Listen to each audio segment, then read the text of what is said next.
talieva. Pana pana ea pomino anong asti olotoha. Iyo heko enanigi e filo siliva. Tuisi okolei vahina. E kakalada puta erueia. Lanu e malada si ofofo ako tuwe langita o kakapa. Hey lala mo e huni o umutangata.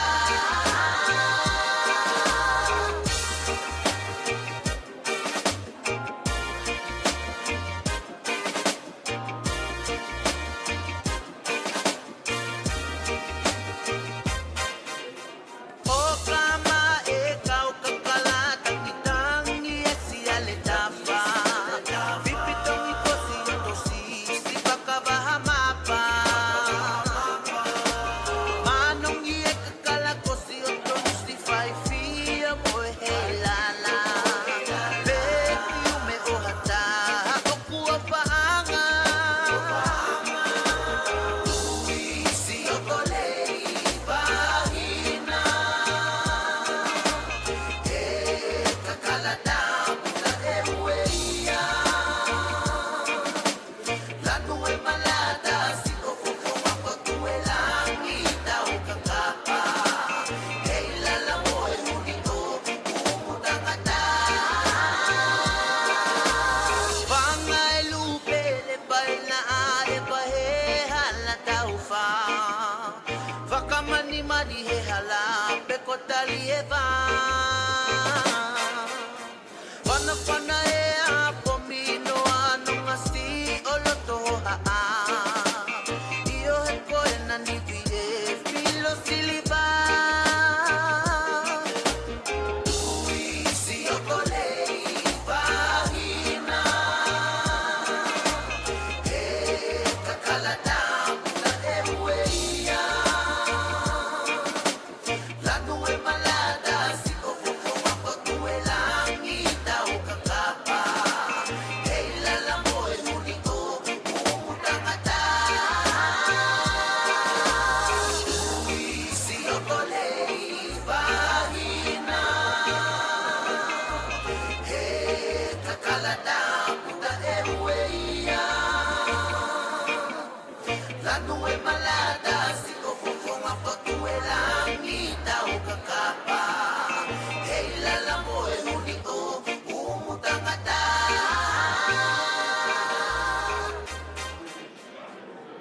Yo, it's your boy King Nato, Little Jump, Jay Swagger, Super Mikes, Nacho Brothers, let's go. I didn't know we hurt so much without you by my side. But I don't know if you understand the pain I'm carrying inside. Cause I miss you every day, every second of my life. And you should know my love for you was never a lie. And everything you told me is true and you're right. But before you say something, don't wanna hear you say goodbye. Can you please do me a favor, cause I've been waiting for so long. And all I want for you is to listen to this song. La belle taofi, e sa oe ua ole fa maoni. Ai ona ole lalo langi, maona tu ina na umasise ai lo nei ma fau fau. Taofi, la belle taofi, se io e ua ole fa maoni. Aole ne ua o sau, lolo te ua nau nau, le afoi o e mo wau. Ai o te fia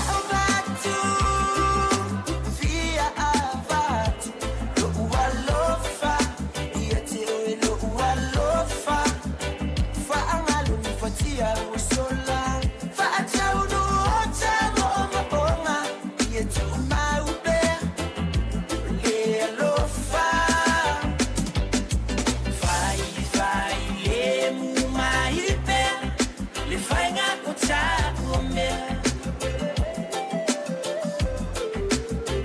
awa ete popole fua itala efe abea imai ele laba seme mawai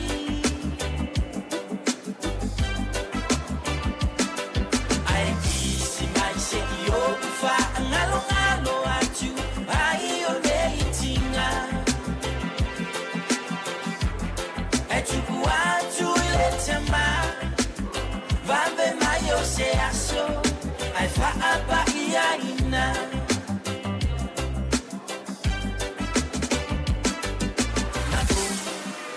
Pelo yo matu te leto fiamana jua ai va ai oi ele vale lotina if I ain't ni tala fa apena isana chama le ai funa wa kulava na se ai ole atu ile ama I wanna lava moa benina te malu lo fatu na au mayele tua moa I ote via avatu lo ualofa yete lo ualofa fa amalu fatia wasola fa atauno tano omaonga yetu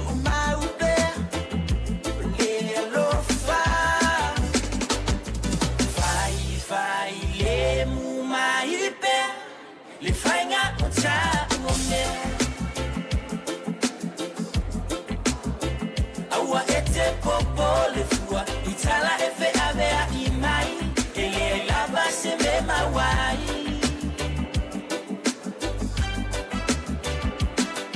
ai kisi mai se yo fa ngalo ngalo atu ai ole itinga etukuatu ile tema vambe mayo se aso ai fa apa ia ina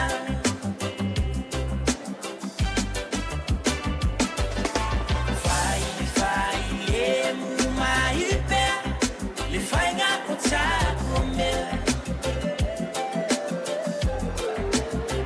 awa ete popole fua itala efe avea imai ele laba seme mawai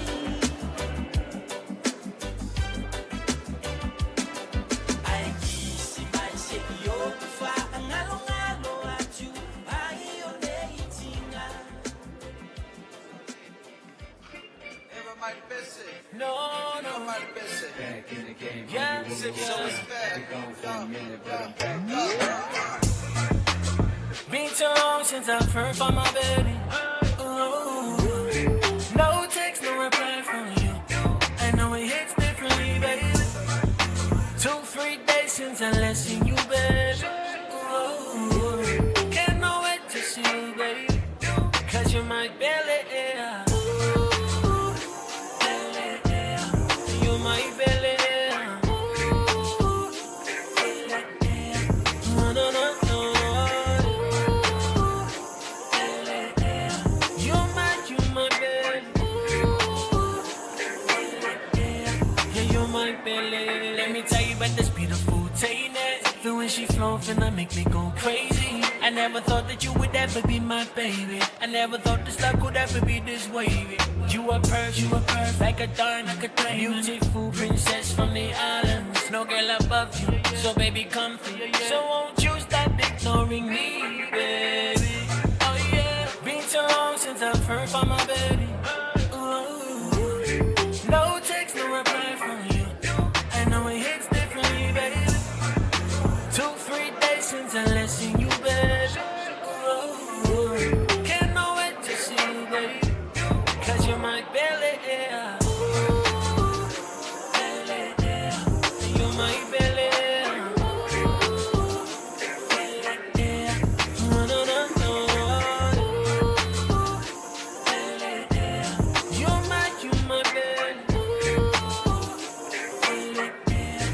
You're my belly. Can't sleep 'cause I miss my Roni. start off, everyone. We'll start in a couple of minutes, so if you just want to grab your seats and get your beverages and refreshments. Yeah, in about 5 minutes we start. We're just waiting for 2 more guests who are just parking up. Left side.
Testing. Can I ask everyone just to take their seats for Mullet?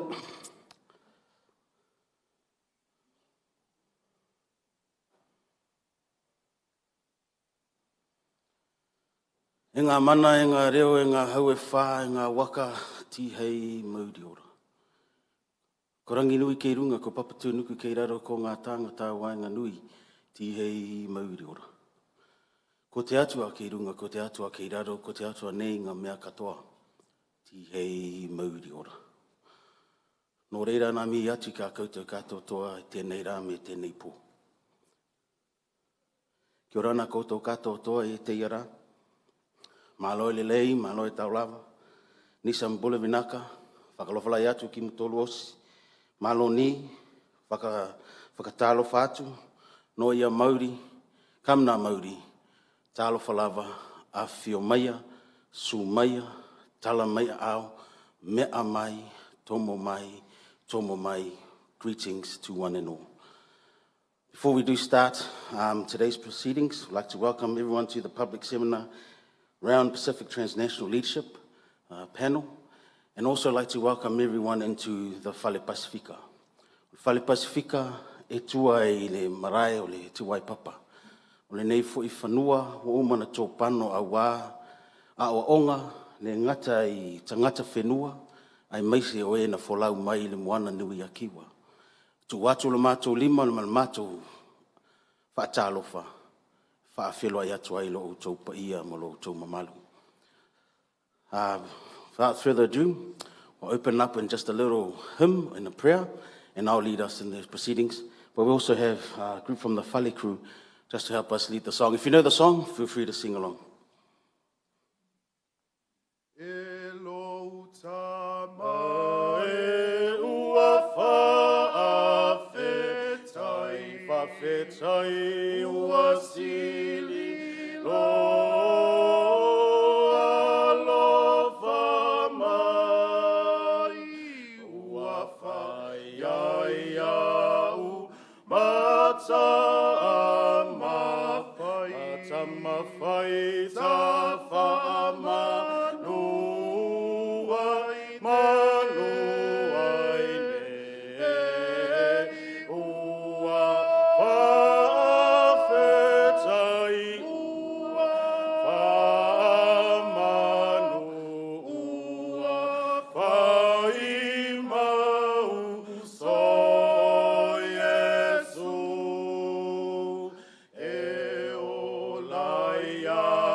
Mata mea laulava fionga whai ufo I ati ois wha moe moe.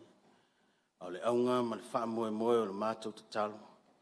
Wha pēnā na ua li itia ma fio mai lo wanganga I ni ia taitu o loina le nei wha moe moe. Te tala I whina ngalo, te tala I fo I le wha soa. Maua I se wha alumanga wha lea o oina. Ia au wā fo I le ati na enga o whi au mga luenga. So se matata, ma so se potu a onga, so se universite, ma malaya o oina. E li e wha mole mole o le talo o lau whanau. Whape nā ona au manu mea uma e lau whasosoani ma lau whaatasi mai. A mata i ati oe, whai ui ati oe. Maualunga pea lo vi inga lo mātou atua. Talo nā maleo lenga, ala atu i lau suafa pele Yesu wa mātou wole ma walau atuai. Amene, ma amene.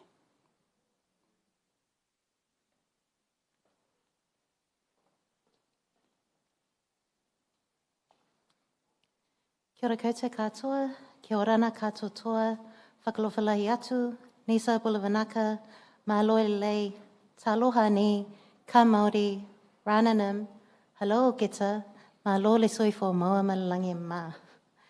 On behalf of Te Pōtoko Ora Kiwa, the Centre for Pacific and Global Health, and our Transnational Pacific Leadership Team, warm Pacific greetings to our distinguished guests, friends who were able to brave the Auckland weather and traffic, and along with those who connect with us over the digital moana. I'd also like to acknowledge our special guests, Secretary General of the Pacific Islands Forum, Mr. Henry Pona, Mr. Kosilatu, former Director General of the Secretariat of the Pacific Regional Environment Program, Pro Vice Chancellor Pacific, Associate Professor Jemima Tiatia, Deputy Vice Chancellor of Research, Professor Simon Holloway, Acting Dean, Faculty of Medical and Health Sciences, Professor Warwick Bragg, and Dame Te Wela Percival, Kids First Children's Hospital in the University of Auckland. I'd also like to extend my welcome to those who are awake at this time of the hour, to our Development Leadership Program team based in London, Professor David Hudson, Professor Chris Roach, and Miss Isabel Wilson-Clary. Also, our Australian Department of Foreign Affairs and Trade friends, and from the Ministry of Foreign Affairs and the Ministry of Business and Innovation. I'd also like to acknowledge Dr. Audrey Elmore from the Fred Hollows. Lovely to see you again. Awhio mai, me leo mai, tala mai ao. Okay, so my name is Dr. Roini Nashu, and I'm delighted to welcome you all here to our very first seminar brought to you by Te Pōtoko Ora Kiwa. The word Pōtoko means leader, and Kiwa is the connection to Te Moana Nui a Kiwa, our Pacific Ocean. So it is only fitting that our very first public seminar focuses on Pacific regional leadership. We are very privileged and fortunate to share findings from the transnational leadership in the Pacific Research Project. This research project is a part of the Developmental Leadership Program, which is an international research collaboration that investigates the crucial role that leaders, networks, and coalitions play in achieving development outcomes. It is funded by the Department of Foreign Affairs and Trade. This project was led by myself as well as Professor Jack Corbett, from Monash University. He wished he could be here, but he came down with an illness, so we send our aloofas out to you, Jack. Also part of the team was Sala, Dr. George Carter from the Australian National University, Dr. Eben Fehoko, who is now part of the University of Otago, and Mr. Sam Pilisi, who is an up-and-coming UoA scholar. This project investigates regional leadership across the Pacific, asking how transnational leaders in the Pacific understand their role and function. While there have been many biographies and accounts of Pacific political leaders, this project provides the first in-depth study of Pacific non-political leaders, who are our leading stars in the development of the Pacific as a region. I'd like to acknowledge those who spent time with us in sharing their stories. They were Taholo Kame, Leota Kosilatu, Dr. Manu Matawai Tupo Rusin, Dame Meg Taylor, Wheloai ki Tau Kaho Tevi, Sir Colin Tukiatonga, Whekita Utui Kamanu, Andrew Valentine, and Dr. Donald Wilson. This project started off, as many great ideas do, a glass of wine among friends. So Jack Corbett and I were in New Caledonia. At the time I was at ANU, Jack was at University of Southampton, and Sir Colin was just finishing up at SPC. While we were there, we mused that while there are many biographies and accounts written about political figures in the Pacific region, there wasn't much written about our leaders who have led the Pacific region and served the Pacific region well at a global level. This project, therefore, explicitly takes a strength-based approach, and rather than highlighting the challenges or the deficits in terms of the lack of capacity and other critiques, We saw much more value in listening to those and learning from those who were success stories for our region. Those who have stepped into regional leadership roles to canvass their ideas and identify patterns that might emerge by comparing their individual experiences. Our panel later on this evening will allow us to talk to some of our regional leaders about their experiences. However, to begin proceedings this evening, who best to talk about Pacific regional leadership but our keynote speaker, Secretary General Henry Puna. Secretary General Henry Puna is the 10th Secretary General of the Pacific Islands Forum. He is the first Cook Islander to hold this post. The Pacific Islands Forum Secretary General is responsible in close consultation with the Forum Chair and within the limits set by the Forum leaders from time to time for setting Forum leaders meeting, agendas and coordinating responses by members to regional events, particularly crises. The Secretary General also performs other key functions such as the Pacific Ocean Commissioner. As the Pacific Ocean Commissioner, the Secretary General advocates for a secure future of Pacific people based on the sustainable development, management and conservation of the Pacific Ocean and its resources. Prior to taking up the regional role on May 24, 2021, Secretary General Puna was Prime Minister of the Cook Islands from November 2010 until 2020. Born in Aitutaki and raised in Rarotonga, he spent his formative years witnessing the transition to self-governance for his nation. He was one of the first wave of Cook Islands solicitors, starting here at Waipapa Taumatarau, then on to University of Tasmania, obtaining a Bachelor of Laws degree in 1979. He is also an alumnus of the Australian National University in Canberra. In 2016, in recognition of his service to the region and academia, he received an honorary doctorate in law from the University of the South Pacific, Fiji, and served as Chancellor of the University from 2017 to 2018. As a forum leader championing climate change, tuna fisheries, and innovative partnerships for oceans and energy sustainability, a landmark goal achievement has been made in 2017 with the founding legislation establishing the world's largest multiple-use marine park, the Marae Moana. Henry Puna is also an avid golfer and fisher. Please join me in welcoming Secretary Henry Puna to the stage.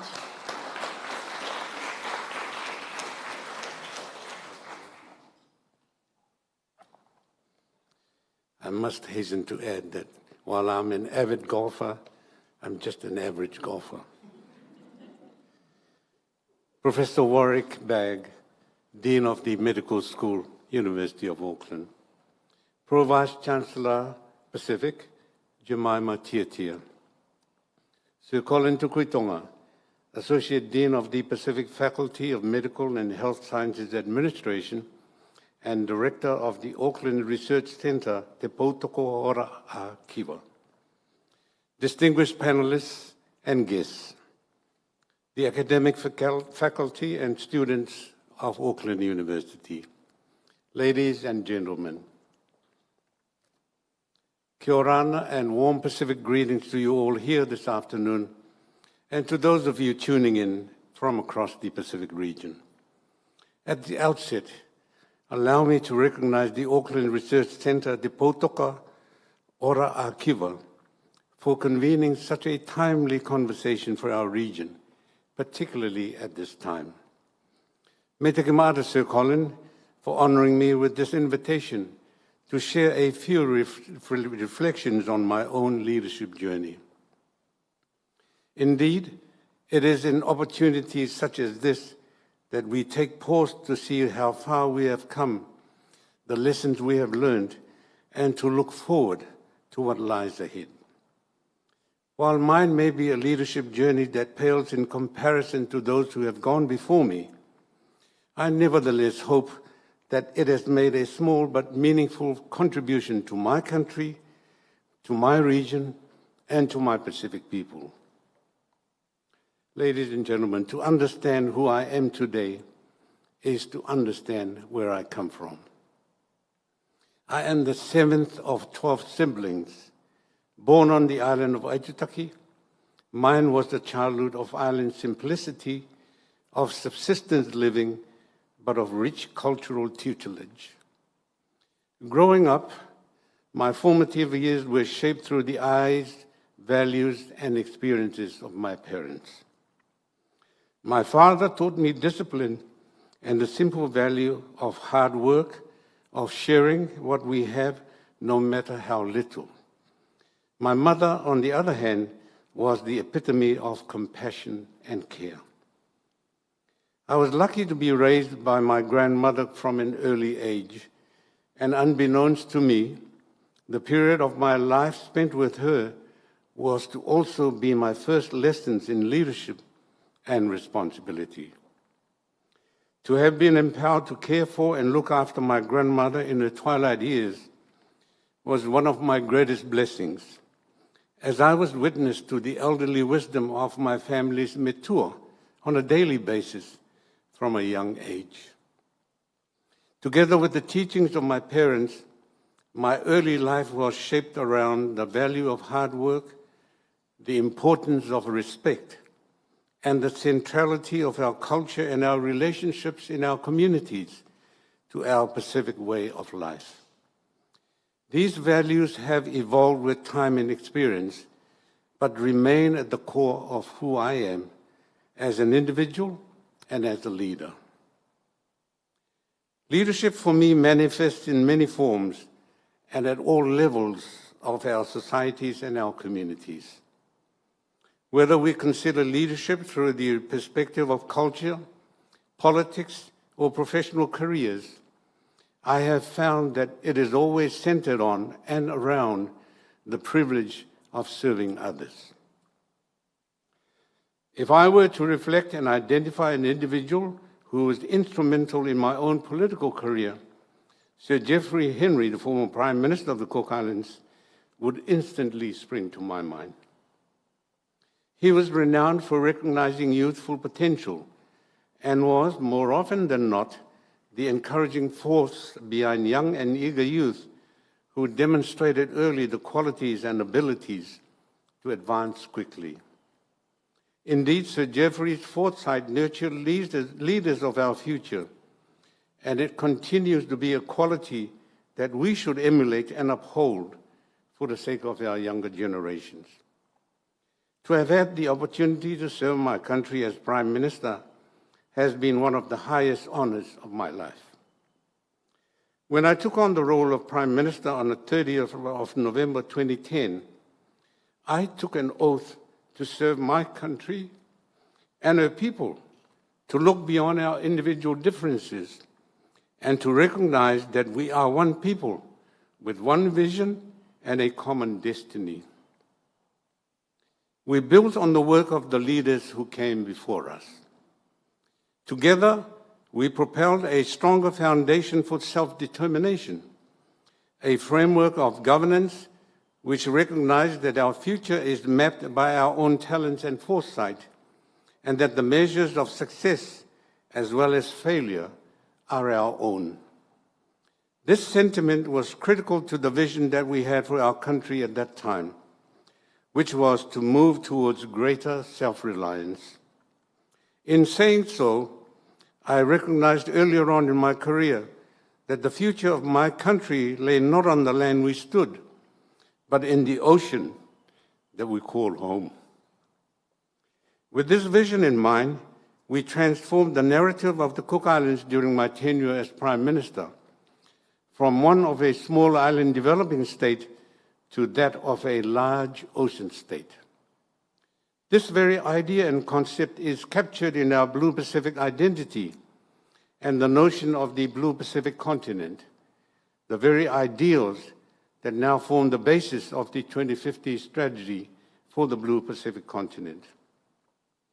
Similar to the notion of large ocean states, the Blue Pacific identity demonstrated a regional policy shift in our own ideology, from a collection of vulnerable island states to a cohesive and unified collective that together occupy an increasingly important strategic space in the world today. The prerequisite for this to be a true success is our solidarity and our unity as a Pacific Islands Forum. because without a united forum, our strategic leverage is lost. Our current strategic context and the complexity of the challenges that we are faced with cannot be optimally addressed if we are not genuinely united and working towards a common vision. Indeed, our general approach to engagement has revolved around the principle, friends to all and enemy to none approach.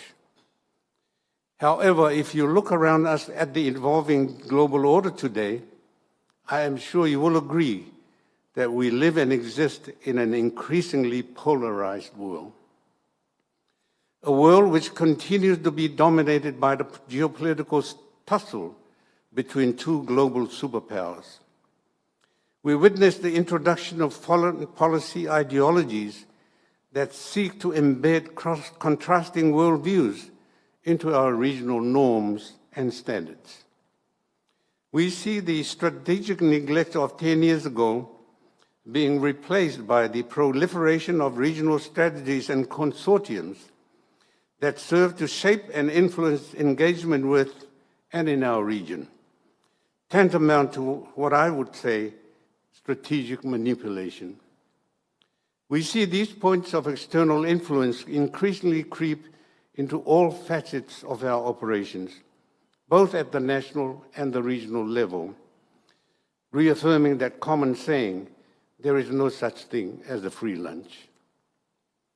Our Blue Pacific continent is an increasingly contested space. Regional and national stability is critical to maintaining and protecting peace and security, prosperity, and the well-being of all Pacific peoples and of peace.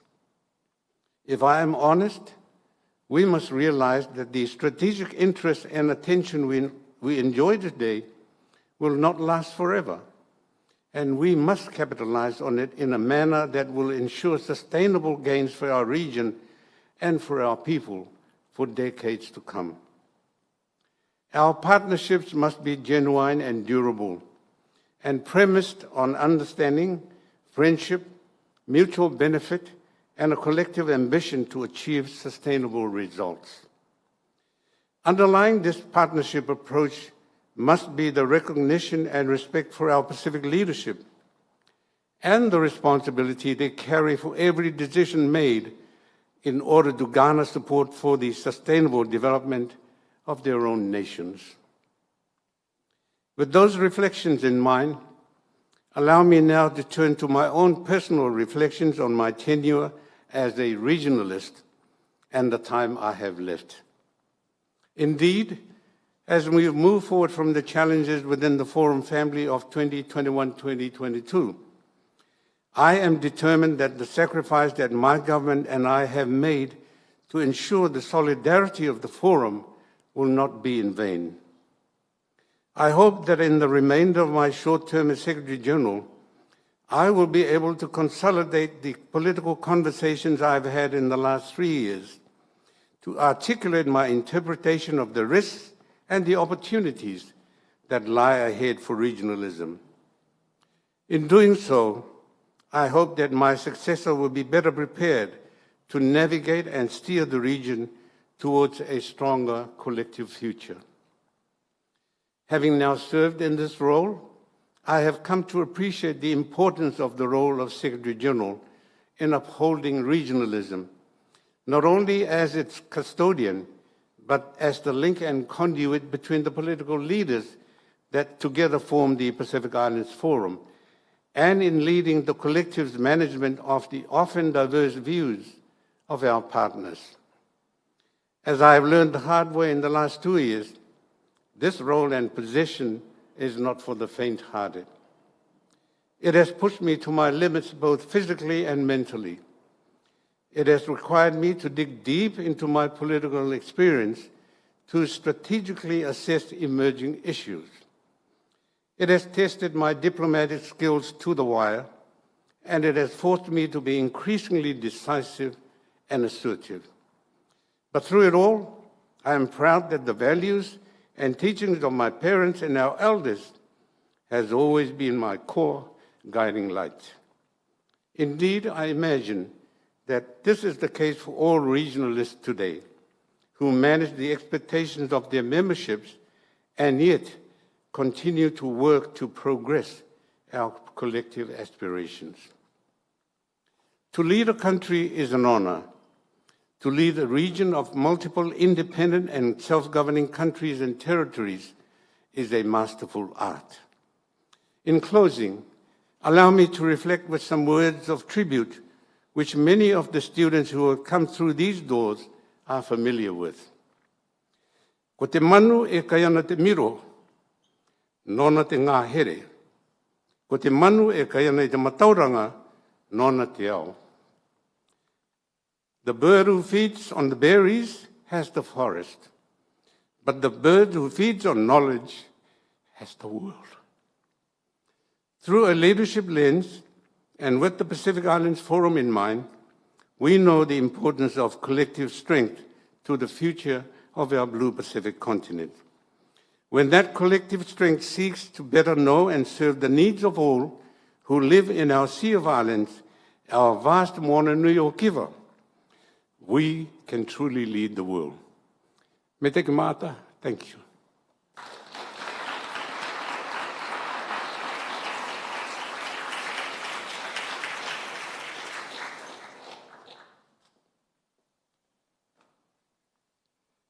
Hei take mā atas.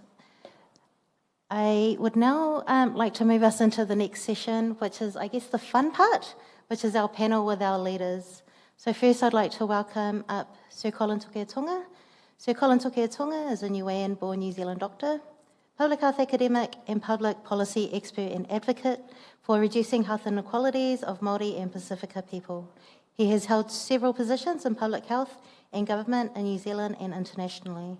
He was appointed a Knight Companion of the New Zealand Order of Merit for services to Pacific and public health in 2022.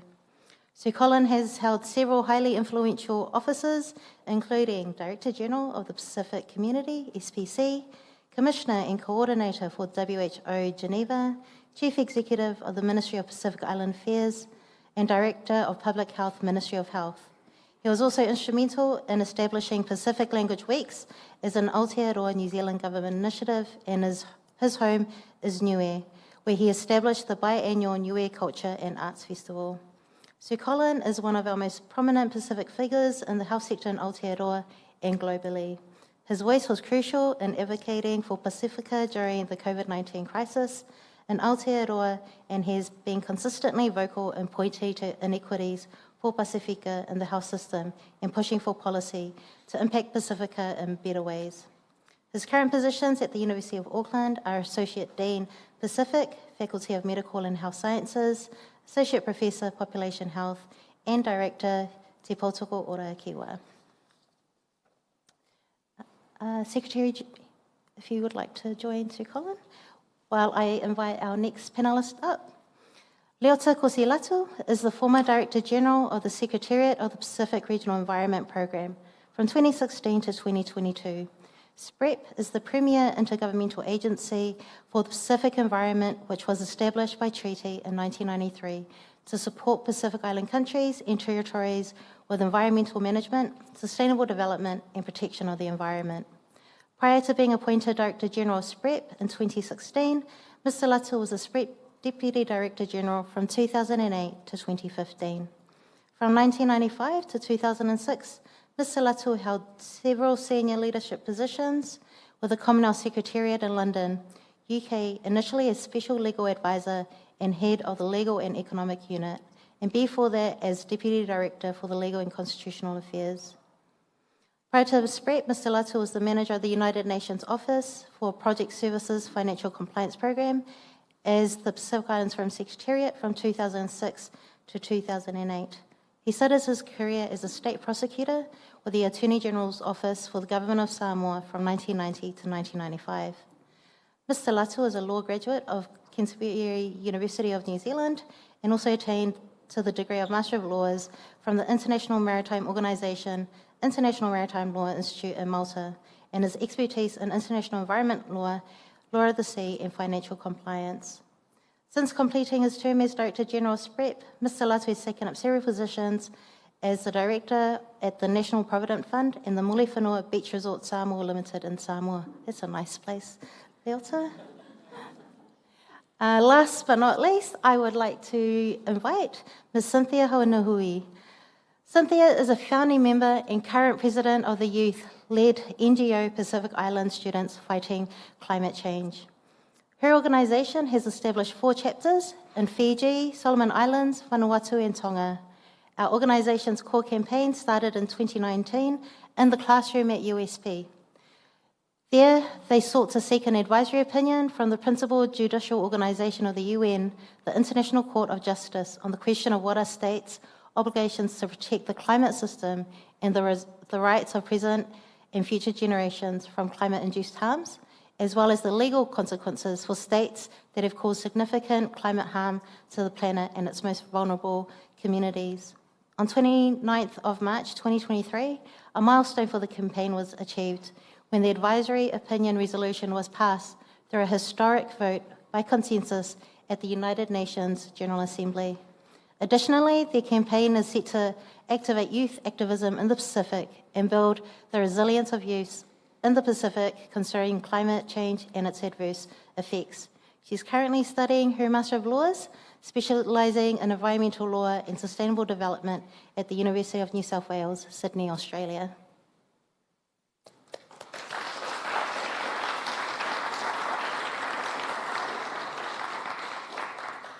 As you can see, these guys are the real deal, hence the bios. So without further ado, I'm going to start with a couple of questions for the panellists. And while they're speaking, perhaps those online and here in the room with us today can think of some questions.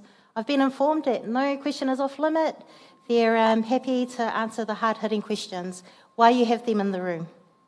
Okay, first of all, there have been some great successes in Pacific regionalism, as well as some disappointments. Can each of you discuss some of the highlights and the lowlights of Pacific regionalism that you've seen as a Pacific regional leader? You can start. Well, thank you, Rowanne, and good evening, everyone, including those online. Let me firstly acknowledge Secretary General Puna for that wonderful opening remarks, and of course my fellow panelists. There's a tendency to focus on the negative, particularly in the media, but if you look at the developments in the Pacific, there's a whole lot, and we could spend the whole evening talking about them. I want to highlight a few. The Treaty of Rarotonga, 85 I think it was the first real landmark collective decision that banned nuclear testing, etc. I think that was an important development in and of itself, but it also was a major influence on the regional global discussions on testing and of nuclear weapons and related issues. You'll forgive me if I take an abbreviated version to these things. The University of the South Pacific is a significant development. Many in the small island states would not have been able to afford a tertiary education, particularly women, no question. It's had its challenges in the last little while, but I still believe the USB, I'm a bit biased because I was one of the graduates of the university. I think provided a really good united approach to tertiary education, and I would hope that despite its challenges that it would regain its strength and continue to offer tertiary education. You know, the likes of Samoa and Solomons and Fiji could afford their own national universities, but if you think about the smaller states in the region, it's problematic, and I think an institution like the University of the South Pacific is an important and critical part of our learning environment in the region. There's a whole lot of other developments based on cooperation. The organization I used to work for, SBC, was formed in 1947. They've done some tremendous work in the region. There was, for a time, the Pacific Forum line was an attempt to address the expensive, unreliable shipping services around the region. There's lots that we could talk about, but I just offer those as a few examples of, and there's many more. I'm sure my panelists would add to those as well.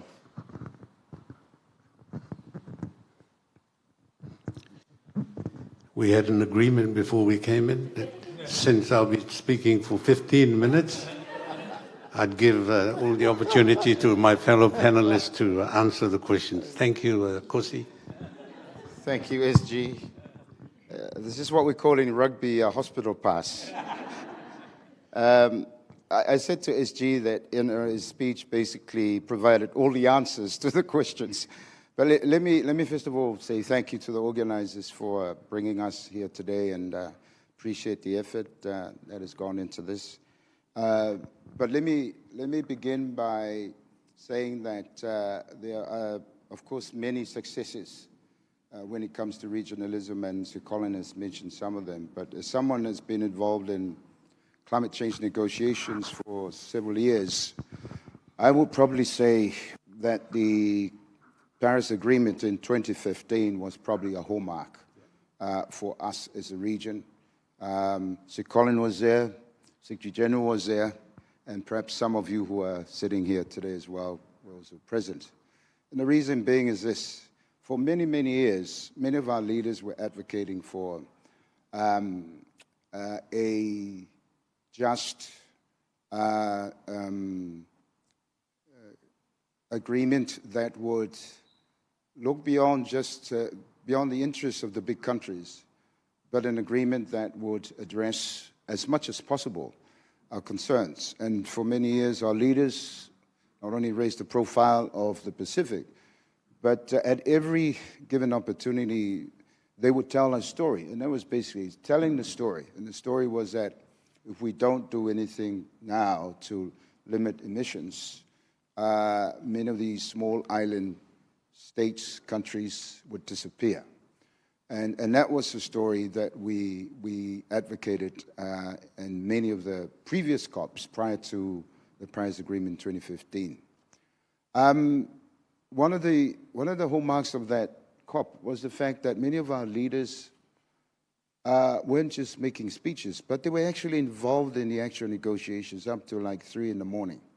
That doesn't always happen, but on this occasion, I remember several of our leaders were still negotiating up to 2, 3 o'clock in the morning. I think, SG, you were one of them. PM Sopoanga from Tuvalu was one of them. Anate Tong from Kiribati, former president, former Minister for Foreign Affairs for the Marshalls, Tony de Broom, the late Tony de Broom was one of them. And so it was such a relief, I think, for us when there was agreement on the 1.5 degrees Celsius as, you know, as sort of the threshold. And that was something that we were fighting for. And so for us, that was just the beginning. It wasn't, how do you say, the answer to all of our problems, but for us, that was just the beginning. I guess one or two more, successes that are related to that was the fact that we were also advocating for oceans to be included in the climate change negotiations, because for a very long time, oceans was just merely mentioned as just a byword, but there was no substantive, discussions on this issue. And for us, from the Pacific, it was important to advocate strongly to include oceans, because if you look at the map, as a region, we're 98% ocean and only 2% land if you exclude Australia and New Zealand. And so the ocean was so important for us. And eventually we got that in.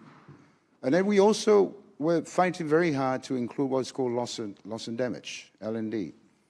And that was very, very difficult because that was something that many of the developed countries were not prepared to accept. They were not prepared to entertain the whole idea of compensation for the impacts, adverse impacts of climate change. And of course, last year at COP27 in Egypt, we had an excellent outcome of the COP where we now have a fund to compensate loss and damage. Why loss and damage? We were the ones, it was our leaders who actually advocated for loss and damage. And it took a long, long time, but eventually, once again, we triumphed. Now again, I like to caution that, that having that outcome, positive outcome, doesn't mean that all of our challenges have been resolved. No, we still have plenty. But one by one, we have seen our region not only make sure that our voice is heard, but we have made gains in areas that no one ever thought. No one ever thought that loss and damage would ever be accepted, let alone have a fund that will compensate for loss and damage. So I think I'll stop there. Thank you.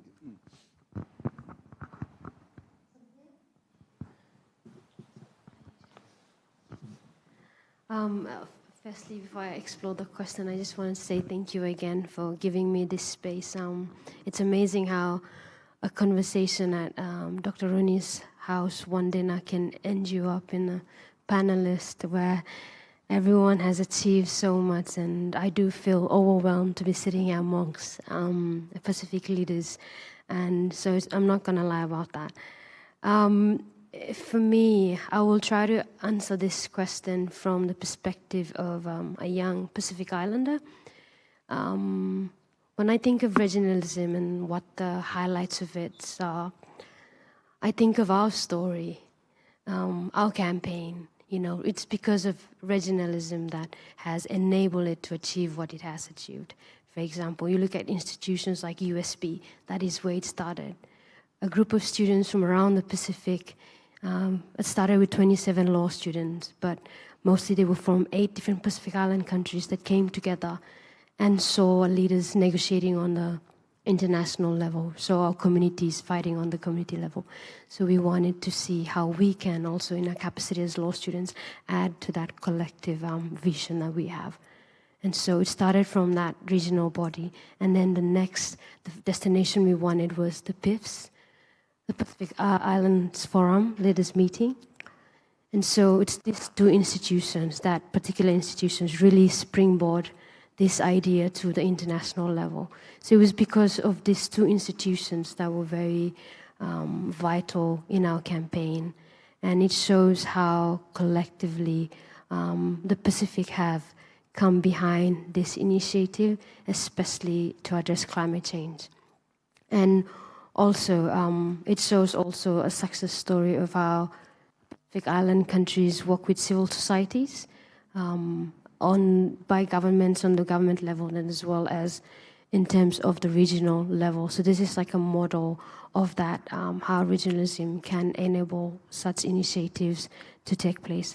Most Pacific leaders and civil societies, oftentimes they are not at odds, so that it has enabled civil societies like ours to really carry on our campaign. So when I think of highlights, I often think of those 2 institutions in terms of enabling our campaign to go as far as it did with their leadership, because we could not have achieved that by ourselves. It was a very ambitious campaign, but it was possible because of that collective working together. So apart from that, this is just the Pacific coming behind, protecting not only the rights of my generation now, but our future generations as well. So that's what I think of when I think of a highlight. So I'd like to say that. Thank you. Thank you, Cynthia. I think one of the reasons why I invited you, not just because you're a good dinner mate, but it's the idea that our young Pacific students in a classroom at university can make a change at a global level. So you 100% deserve to be in that seat. All right, so in terms of delivering regionalism, what do you think are the most pressing leadership needs? And how do you think we could address these needs? Is this another hospital pass? Absolutely. Well, Secretary General has outlined the challenges of giving effect to regionalism. I mean, I'm a healthy skeptic about most things. There's no doubt that regionalism potentially could offer a lot of benefits, but it's really the implementation of that becomes challenging.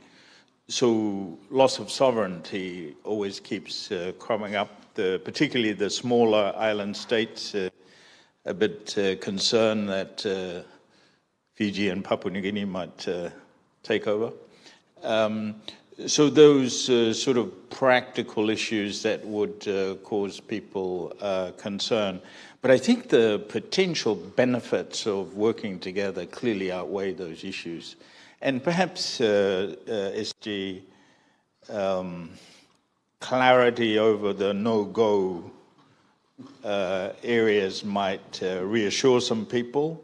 For example, protecting sovereignty so that people can make their own choices, whether to join something or not join something. In other words, to be clear about those. Because I think we've kind of stalled in a way because of those potential concerns that people have. When I was at SPC, our brief was purely technical, so there was never any real issues of a political nature that hold people back, because cooperation was respectful, was open, and people can choose to participate in a project or not. Those kinds of non-threatening and respectful relationships, such as those that you speak about, we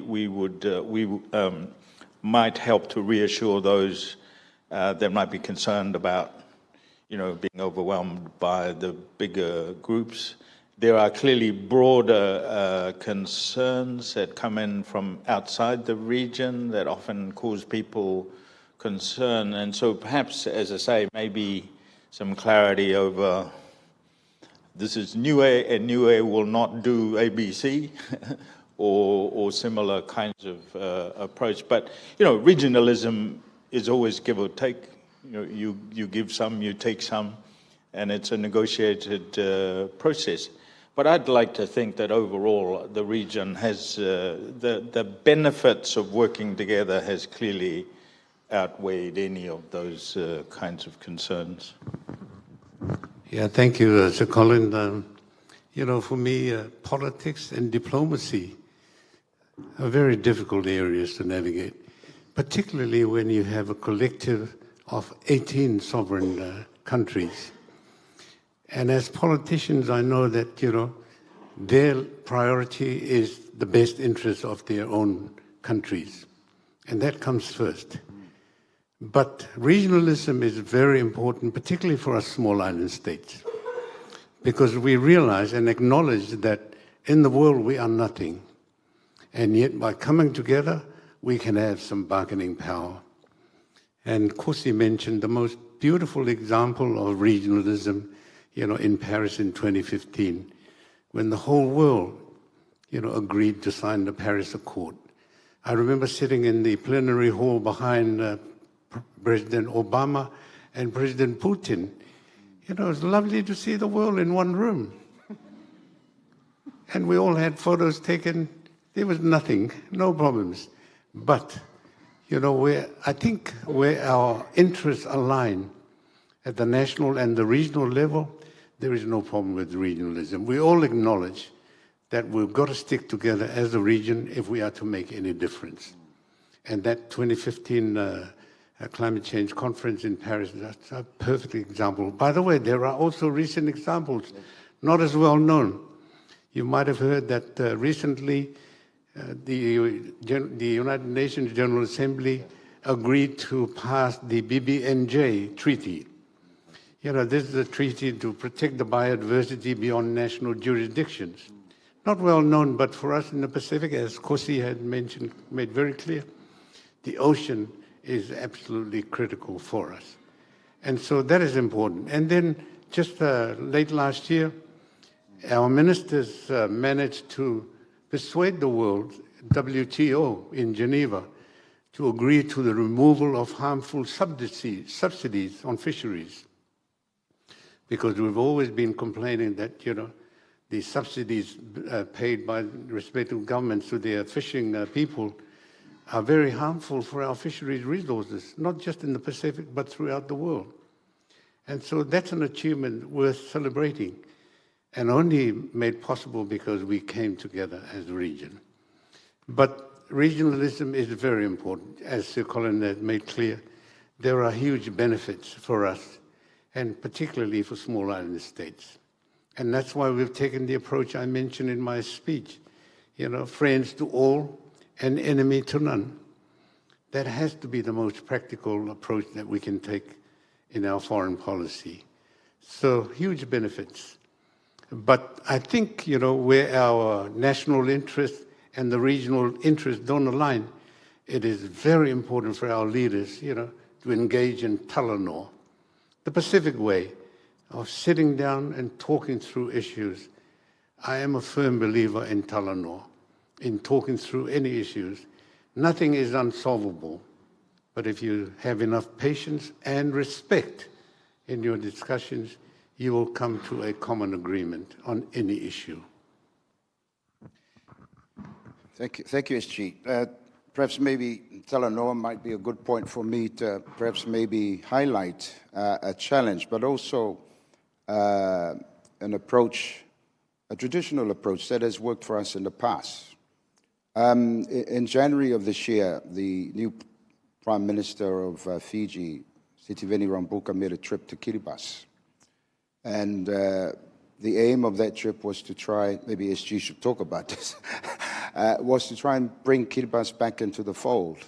But what was interesting was the fact that the Prime Minister of Fiji undertook a traditional apology. And seeing them sitting down on the mat and having a talanoa was, reminiscent of how we used to do it in the past. When we had a problem or a challenge, we'd sit down on the mat and have a chat over a kava bowl, and then the problem was solved. And that was, for me, that was amazing. I mean, it was simple.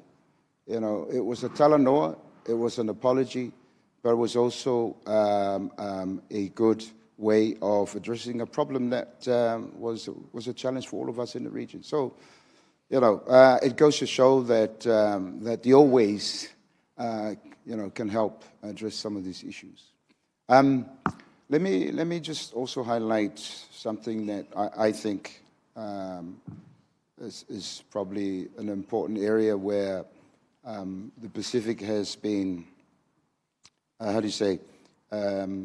we're seeing more and more external actors, particularly if you look at the two powers that are in rivalry in the Pacific in terms of geopolitics.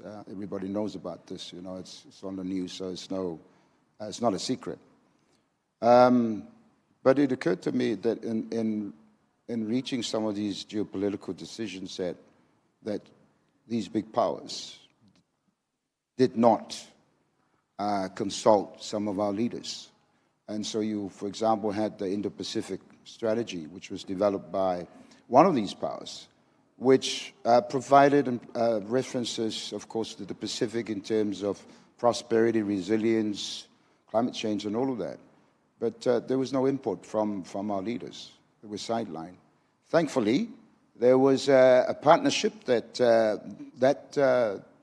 particular power entered into with the Pacific region and sought to address that limitation. So I was glad that there was an ability to try and adopt a different way to working with the Pacific. We've got to realize this. This is the reality.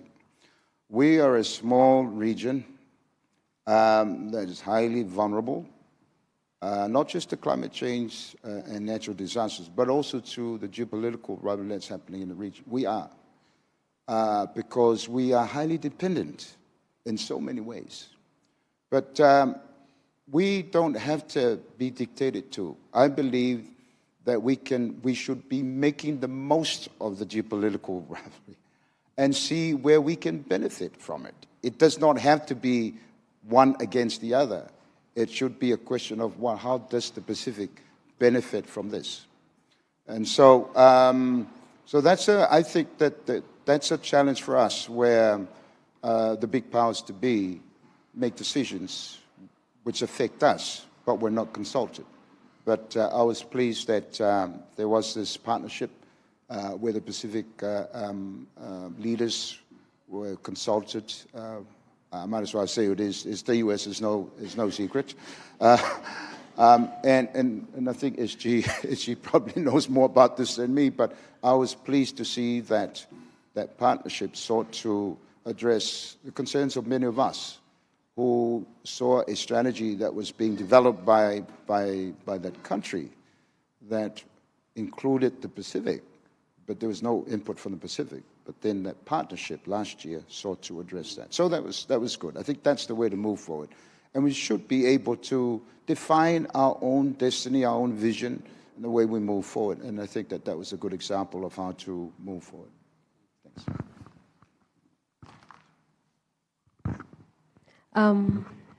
Just to add on, I think I would like to reiterate what SG has sort of said. With this, my experience in these institutions, the one I've highlighted, I find that in unity, these institutions work when we unite. And so similarly with our group, it stems from the students were based in the Pacific. We learned about each other's culture. We understood each other better in that the struggles we face as students from different Pacific Island countries. That helped us to understand and create a better working relationship with this campaign. So it set the tone in that respect. Additionally, in terms of regionalism, we often hear it works for us, and we often hear young people are the leaders of tomorrow, but we don't see, or what we need more of is to have regional leadership architecture that is strong in that it includes bodies that includes our youths in the spaces that we make decisions. For example, you have the UN, in terms of climate change, you have youth advisory bodies, so not more of ad hoc, but more building these youths for stronger Pacific regionalism tomorrow. In that sense, and as well as we're moving beyond tokenism as well, and also if we have this in place to strengthen them, if we lack it, to implement more, and to have more youths build the capacity. We in this campaign we find we do often lack the capacity. So those are some of the needs for regional youths to take part in these bodies. So those are the things that I wanted to just bring out. Thank you. Thank you so much. Panelists, I would now like to invite questions from the floor. If you could just state your name and then ask your question either to all of them or one person. Anybody? I can see some.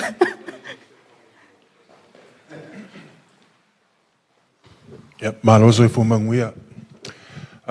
My name is Lama. I'm a lecturer across the road here at the School of Architecture. I've noticed that the university is starting to direct some of its path, especially our school, towards the Pacific. Now that's probably, I think the question I'm trying to get at, what would you suggest or what would you recommend in terms of trying to educate our next generations of young architects about how to design in the Pacific? Whaftai?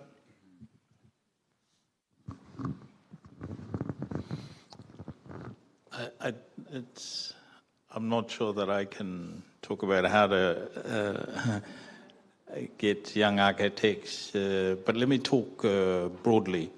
I think the university's strategic plan is a good development and enables all of us to be creative, to take the opportunities. Te Pūtoko is in formation. Some of you might be wondering, what on earth is Pūtoko involved in a seminar on leadership in the region? But these things are interrelated. And the university's intention for us to be more Pacific, not just in Aotearoa, New Zealand, but to do more with and people around the region. And so for us at the center, we've developed a number of projects on mental health in Polynesian nations, impact of heat on health, a whole bunch of stuff. And in that process, encourage, invest, support young people to think about research as a career, or being a teacher, as you point out, in whatever field. In our case, of course, it's health, but health broadly defined. So my own view is, I was on, this is how old I am. 20 years ago, I was on faculty. And it was like trying to change things at that time was like, I could use some colorful descriptions, but I won't. We did manage to do a few things, but going full circle, I'm really appreciative of the fact that the university is genuinely, I think, interested in reaching out to the region, and it's a two-way street. To me, the signals from the strategic plan is there. So the team would just get on with it. Talk to people about projects, ideas, opportunities, and just make the most of it. But above all, be careful that we're not the saviors from Aotearoa, but to work respectfully to support the team. We could talk to you, the team could talk to you about the approach we've taken to the mental health study, for example. It's really responding to and supporting George in Samoa and his team about what gets done over there. The data belongs to them, all of that kind of stuff. In other words, to think very carefully about those relationships. I'm not answering your question directly because I don't know anything about architecture, but I imagine it's very similar to public health or education. It's kind of what we do with it, but I really do think the university plan and current approach is an enabling one that we could all use, I think. Yeah, Talofa, thank you for the question. It's good to see that the university is reaching out now to the Pacific in terms of its teachings. But I think what is really important is that if you want to reach out to the Pacific, that the teachings and the learnings are contextualized.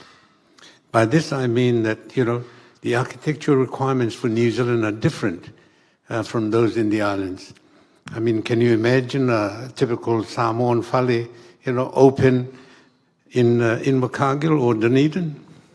Far from it. So, and of course in Rarotonga there is this restriction on the height of buildings. You can't go higher than the coconut trees.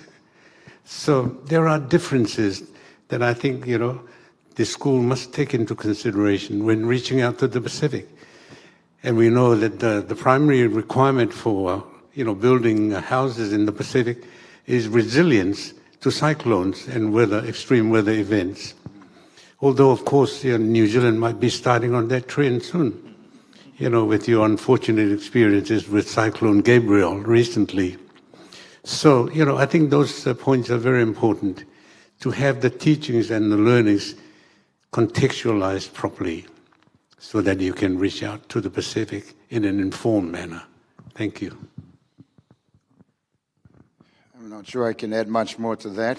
I think the two wisest on the panel have provided some guidance on that. But one of the things that a couple of years ago we were discussing was, how do we provide cheap but resilient building for our Pacific communities in the light of natural disasters and things like that.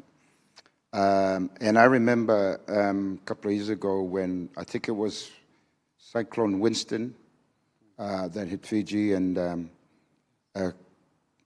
Tahiti had offered to provide some very simple designed housing, which was cheap, but were built according to standards that would, according to the engineers and architects, would be resilient in terms of cyclones. So there's already some work that's been done in the Pacific. There's companies that are already looking at coming up with concepts that look at cheap but also resilient type designs. I can't tell you, give more details other than to say that that's something it's been discussed, it's current, but perhaps maybe you need to go out there and offer some guidance and do a bit of outreach to the people there. But the key thing is the cost, obviously, and something that can be replicated, and not just in one community, but in as many communities as possible. There's a few questions that are coming in online. So I'm going to ask a general one that covers some of these themes that are coming through, and then we can go to Sai after that. So quite a few questions have come up to ask, how can we accelerate the representation and inclusion of women, youth, and rainbow communities in leadership positions across the region? Cynthia? How do we get more of you? Pretty much is what they're asking. Yeah, like I've sort of touched on previously, it is often that, I'm speaking for youths generally, it is often that youths are seen as naive, or we don't know what we really want, we're still young, you know. And I think there's a gap for, we do know what we want, and we can do, like our story is a success story in terms of what youths are capable of achieving with working together. So I think creating, like I mentioned, more spaces where we can have more meaningful dialogue, and also for the leaders, you know, with your experiences, we would love to learn from you. We would love to learn from your experience. So having a platform where that is possible, and especially with the institutions that are already in place, especially like, for example, the Pacific Island Forum, if we have sort of a body for youths to also be included in decision-making, because the struggles that we have now will still be here for us when you leave us. So prepare us for what, you know, is about to come. So having that sort of spaces for us would be really important. And one way to go about it that I could think of now. But I don't speak for all the others as well. But this is one way we can sort of accelerate and have that happen for us. Yeah, thank you. It's a hard one, isn't it? I mean, the individual island nations have laws and practices and policies and cultural norms that would shape how these things are done. I think it's important that New Zealand doesn't impose its Western values on how Pacific Island countries approach those issues. We would all have our own individual preferences about participation and leadership from the Rainbow community. They will no doubt do the best they can, but I think it's important to point out that it's not really for us in New Zealand to dictate to the islands. And you might say, well, that's a cop-out, Colin. I'm just being pragmatic and real. It's not for me to tell Samoa or even UoA what to do. I can share my views and encourage the local leadership to be more inclusive, to be more diverse, to do all of those good things that we want to see. But I think we've also got to be careful about imposing our will and demands on the people in the region. That's my honest opinion, it's a challenge, no question. But only the people in the region can solve that issue, not those of us who live in New Zealand, I don't think. Okay, thank you. I'll head to Sai. Sai had a question. Mbulvanaka, everyone. Sai Mbolandundwa from Fiji, but from the School of Medicine. Grateful to be here and to hear from our esteemed leaders, your wisdom. Question about regionalism. How can we use the advantages or leverage on advantages of regionalism to improve health care access, improve health service and health delivery in our Pacific Island countries? So let me try that first. There are health clearly is done at several levels, and a lot of it nationally. But there are some issues that I think require regional combined approaches. Small island states can't tackle the tobacco industry. It's pretty obvious. But if they work together, the tobacco industry interference continues to be a major issue in the islands. They've done a pretty good job, as far as they can, at the local level.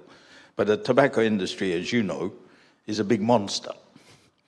And on their own, they can't really have the impact that we might expect. And that is a good reason why a regional approach, people working together, is far more likely to be effective than small island states working on their own. The tobacco industry will just pick them off one by one. Advertising food to children is another example. On their own, small island states can't really manage that.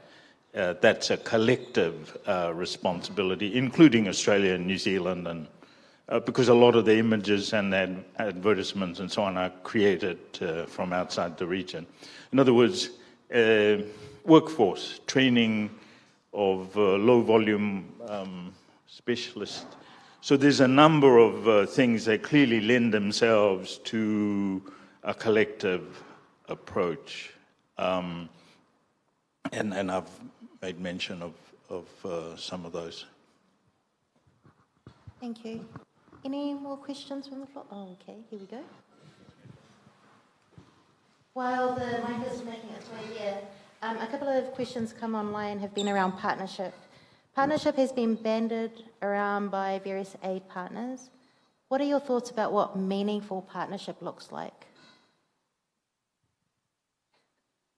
The expert. Yeah, you know, this is one of the challenges that we face at the forum. It used to be that, you know, our partners from outside would actually tell us what we need and what is good for us. Well, I'm pleased to say that is no longer the case. Under the principles of engagement that our leaders adopted in 2019, if a partner wants to engage with some of us, they must engage with all of us. But then, you know, it is up to us jointly to discuss what outputs, what outcomes we are seeking from them. And so, you know, those are the durable, genuine partnerships that I was referring to in my statement. And those are the people that matter to us. You know, gone are the days when people will come in and say, I know this is good for you, so take it or leave it. Well, not anymore. You know, we can't afford that sort of partnership anymore. So that is the short answer. Thank you. Yeah, I think for me, I would say it doesn't add value. Who benefits from this? I think it's important that we ask that question. Yeah, so, sorry, did you hear that? So the first question I would ask is, does this partnership add value? If it does, what value does it add? Does it benefit the beneficiaries? If it doesn't, then you stop there, you don't go any further. I must add, you know, Sir Colin mentioned, of course he mentioned America. You know, they have entered into a genuine partnership with us. And I was really pleased last September when President Biden and his administration reached out to all of our members. Originally, they only reached out to about 12 or 14 of us and excluded the Cook Islands, UoA, the 2 French territories, French Polynesia and New Caledonia, and along with New Zealand and Australia. And so we met with Wendy Sherman, one of their senior officials in Honolulu, 2 weeks before the summit, and we urged her to convince President Biden that that's not how we want our engagement, to shape up. And thankfully, President Biden saw the wisdom of that. So, it was lovely. For me, that's an expression of genuine partnerships. And because of what they did, Korea also changed course. Originally, up until last year, they would only meet with foreign ministers from 12 countries, members of the forum. But I had a visit to Busan with our foreign ministers last October and convinced them that because America has reached out to all of our members and changed their system of engagement, that they must also follow suit. Thankfully, they didn't. So last May 29th this year, we had our first ever summit, our leaders and the government of South Korea. So things are slowly changing for the better. I've had a chat with my Chinese friends. I'm trying to convince them that this is the way to go. If they want to be a truly world leader in leadership, they have to overcome their minor differences with countries who do not recognize them and reach out. And hopefully in the next 10 months, before I finish off, we might have some progress in that area. All right. Questions on this side? Yeah. Good evening. Thank you very much for your sharing your stories with the project. George Carter, trying and struggling in the winter in Canberra. Thank you very much for, again, for tonight. My question is around something that I've been fascinated every time we come to Auckland, which is Pacifica community. What are your thoughts in terms of the contributions, but also the challenges in terms of Pacifica, the Pacific community here, in terms of their contributions to Pacific regionalism? I guess for Cynthia, how has the diaspora contributed or also challenged the campaign throughout the years? I guess for our regionalists, beyond just that, is what would be their role in the future in terms of a space in any type of table where it allows that decision making in terms of the Pacifica community here towards the 2050, but also in 50 years. We see and marvel at the growth of Pacifica and Māori in this society. In 10 years, it'll be half of the population. This is a big mass, critical mass of our people. What is their role in Pacific regionalism in the future? After Okay, maybe I'll start off. A very good example has been a case of natural disasters. If you notice, in the last couple of years where we've had cyclones, our communities here have come together and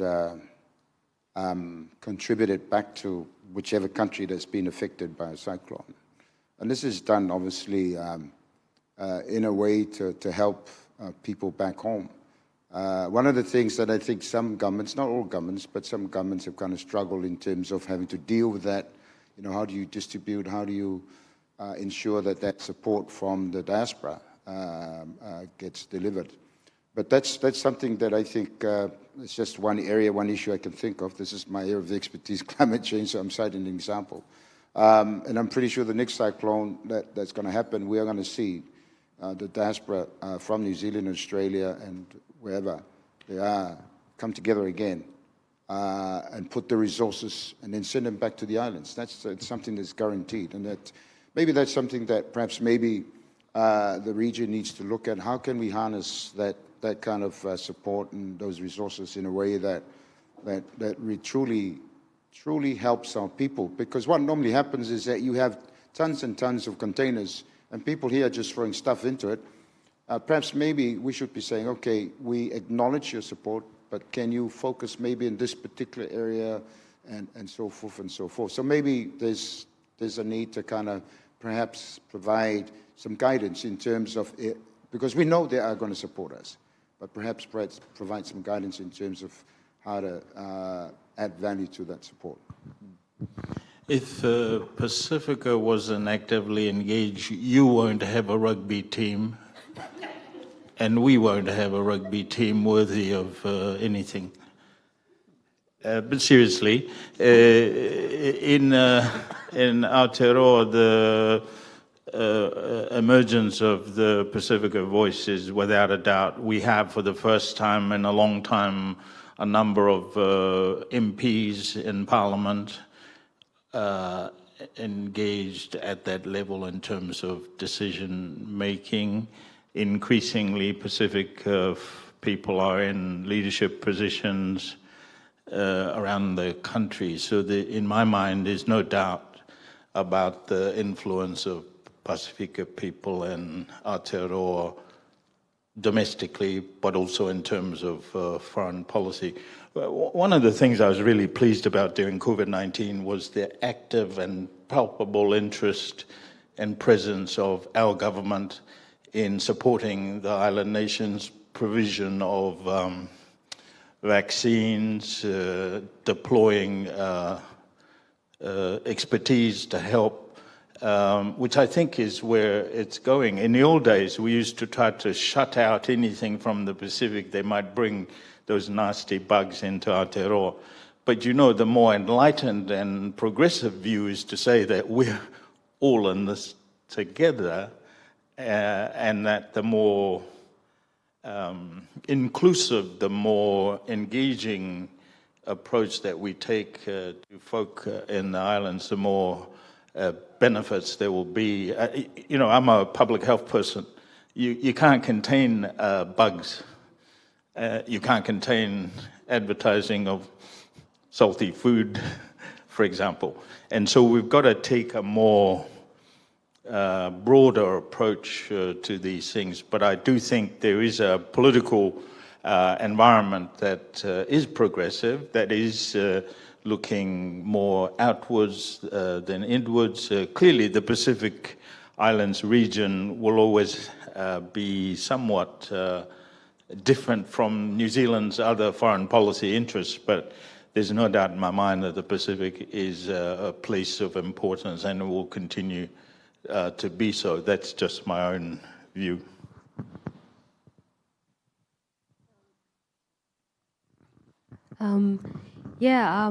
Thank you, Dr. George, for that question. A lot of our campaign, our organization is very young, and we're figuring out a lot as we go, as students and as well as young people. But we've always intended this campaign to be a reflection of everyone that are from the Pacific.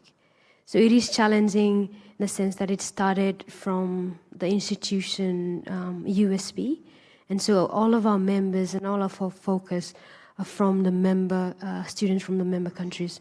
That is one of the reasons why I'm happy to be here today as well. I would like to be able to, as the president of the organization, connect in the institution such as University of Auckland and see how the diaspora here, the students here, can come on the campaign with us, how we can work together. So that is also part of this opportunity for me, is to see and be more informed on how we can progress as well. So it was challenging not to have those diaspora represented in the members of our organization, but it has always been an intention to have everyone be represented in this regional youth organization. So thank you, John. All right, thank you, Cynthia. That's all the time we have for questions. So I'd like to thank the panelists for their time. What I took away was Colin, as always, pragmatic, straight to the point. SJ, I loved your comments about patience and respect. I'm sure Lemoa and the others were very happy with Kosi's comment around getting around the kava bowl. And for Cynthia, for you, you are our leading light, I guess. You're the next leader for us. So, whakatautele lava, the team has some gifts for you.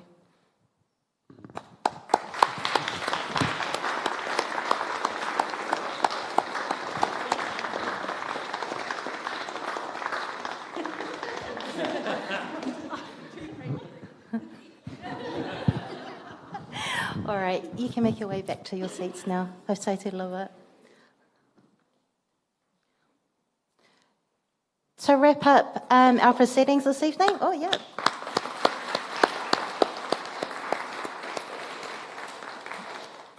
I'd now like to welcome up Ms. Solstice Solly Middleby, who, in addition to her PhD candidacy at the University of Adelaide, is an author, partnership broker, and former Australian diplomat to the Pacific, so an Australian friend. She has lived and worked across the Pacific region for the last 20 years, making homes in Goroka and Suva and establishing a wide base of Pacific connections. Solly has supported Pacific-led development through partnership approaches, innovation and multi-stakeholder collaborations, working with AusAid, DFAT, IUCN, and most recently as the CEO of the Australia Pacific Training Coalition, APTC, where she led the program towards a Pacific-led approach from 2018 to 2021. Solly is also the director of Coconuts and Kurjongs, an online store showcasing Pacific products, and has been involved with various community projects, including the first TEDx event to be held in the Pacific Island country in Tokani, Friends of the Fiji Museum. Solly's doctoral research is focused on Pacific regionalism, specifically how power is understood and exercised within the practice of regional agreement making within the Pacific Islands Forum. Welcome.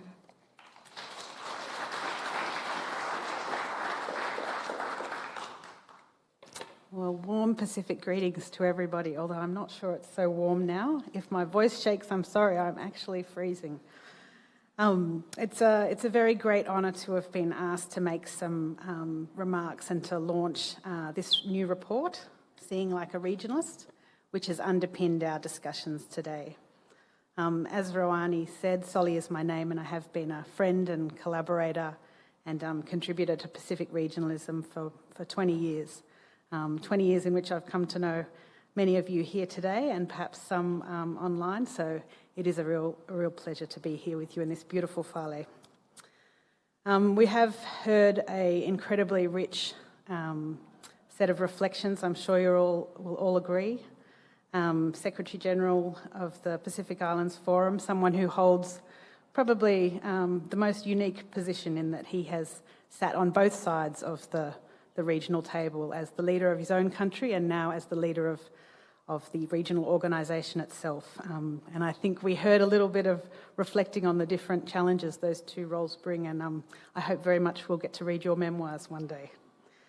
Also hearing obviously from Cosi and Sir Colin, two former heads of very important regional organisations, former heads who led their own organisations, but also I know worked very closely together and with the other crop heads to try and coordinate and collaborate across regionalism. And we look forward to your memoirs as well. This is what all the Pacific students in Canberra at ANU ask people, please write your memoirs so that we can reference you and what you thought. And of course, Cynthia, who represents obviously not just the next generation of Pacific leaders, but she also represents a really important part of Pacific regionalism and that of civil society, who have always played a long and active role. In this report, if you haven't read it when you get to read it, it does talk of the hope and despair in Pacific regionalism, and I think in times of despair, you only need to look at the work that Cynthia and the team that she worked with and the way their governments then worked to feel a great sense of hope. So just to talk a little bit about the report itself, it's called Seeing Like a Regionalist, The Dilemmas of Intergovernmental Cooperation in the Blue Pacific. As Roani said, the report is the product of a collaboration by a bunch of very impressive Pacific researchers, led of course by Roani, but also Sala Dr. George Carter, Dr. Sam Palisi, Dr. Edmund Fehoko, and Professor Jack Corbett, who wasn't able to be with us tonight. I had the pleasure of reading this. I'm not sure how many people have had a chance to have a look, but it is a really significant and important report. As Dr. Rawani said in her introduction, it's really significant in it's the first time that there has been an effort to bring into our analysis and our debate the themes and issues that emerge from the practitioners of Pacific regionalism, which they refer to as regionalists. People who are committed to and believe in the regional project, people who've worked at the most senior levels of our regional institutions, but often people who are too busy to sit and reflect and document their reflections and learnings. Existing discussions have often focused on leaders or on media or on academic views, so this is a really important contribution. The report speaks not only to their lived experience, but also in the scholars' work they've then analysed the perspectives, and they've been able to open up through this report conversation on some of the big dilemmas that face regionalism and regionalists. So this is another really significant value of this report, this clear articulation of some of the paradoxes, or in the report they call them the dilemmas, that face the heads of these regional institutions. And I thought I'd just quickly touch on those three. You have heard them discussed in the panel discussion and the Secretary-General's keynote. The first one they identify is this paradox that regionalism itself represents both an empowered and a vulnerable region. That regional institutions themselves were created on this idea that Pacific states in some ways need them to overcome vulnerabilities. So being a regionalist is a position that at some level perpetuates that idea that the Pacific nation state needs something to be able to achieve its development. But it's also a position, as you've heard, that actively seeks to dismantle those narratives and speak to an empowered region. And the Secretary-General spoke of the narrative of the Blue Pacific continent. The second paradox they identify is the paradox that regionalism seeks both a goal of self-sufficiency but also of interdependence. So nations seek self-reliance but at the same time are increasingly reliant on each other. So this paradox speaks to the desire for autonomy and self-determination on one end, and then also on the ability to access those regional public goods that come from regional integration. And finally, the paradox which we heard a lot about today, the paradox presented by geopolitical choice, of the desire to be friends to all and enemies to none, to engage with both traditional partners as well as new and important economic partners who themselves may be competing with each other for primacy. So while the players may change, this dilemma is not a new one, but regionalists face a dilemma in that this geostrategic competition, as you've heard, can support the regional project, but it can also undermine it if external powers seek greater control or through bilateral initiatives that they may seek that could duplicate or damage regional efforts. But perhaps, and reflecting on the discussion we've heard today, the most significant value of this report is that it provides analysis and reflection on how these regional leaders have managed these tensions and these paradoxes, and where they have been at times pushed to the limits. These leaders do this every day as practitioners of regionalism, and there are significant learnings as to how they can best and worst manage these tensions. And this persistent tension which can drive greater regional solidarity on one side, but also increase fragmentation on the other. So these are the sort of questions the Transnational Leadership Project is seeking to unpack. And listening to our leaders tonight, and having sat in these roles myself, managing these tensions, I'm full of admiration for all of them. They've spoken a little bit about how they do manage these tensions. You heard from Cynthia and the SG a little bit about how they manage fragmentation and division, which can be caused by national self-interest through Talanoa. You heard from Sir Colin about ways to protect people's sovereignty if that's a concern. And Cosi and SG both touched on the ways they manage the opportunities that are inherent in geopolitical rivalry, trying to push it away from short-term transactional engagements and one-upmanship to something more in the long-term interests of the Pacific. So I think this is regional leadership, holding these tensions. As he said to me today, there's no easy answers, but the more we can share these learnings with tomorrow's leaders, the better. So in closing this launch of the report, I think we should acknowledge the scholars who have come together with the support of the Developmental Leadership Program and Australian Government, and who have chosen to study and engage on these important issues. It has been said, you know, often books on regionalism aren't there, whether it's biographies or even chapters within books on the Pacific. So these types of reports are incredibly important. So if we could join in just thanking them for pulling together this report, and of course acknowledging all the regionalists who are here today, those on the panel and many others, for the work they do in managing these very complicated paradoxes.